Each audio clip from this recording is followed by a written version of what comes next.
mist clings heavy to the fjord tonight. Two shadows moving in the pale moonlight. Mana bu nima bilasanmi? Bayroq. Bu bayroq nimani anglatadi?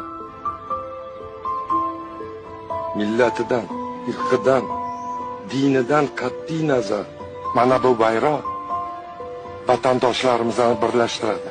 Mana bu bayroqning ostida yurgan odamlar hech qachon dushman bo'la olmaydi.